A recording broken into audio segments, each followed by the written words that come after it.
Alright, once again, shout out sa aking pinsan na si Malin Terubias at Uncle Sitoy. Alam ko magugustuhan mo tong song na to, pinakihintay-hintay nyo.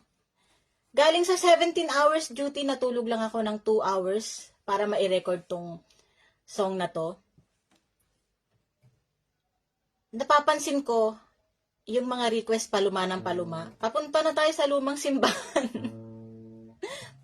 Sa susunod, may magre-request na ng lumang simbahan sa inyo.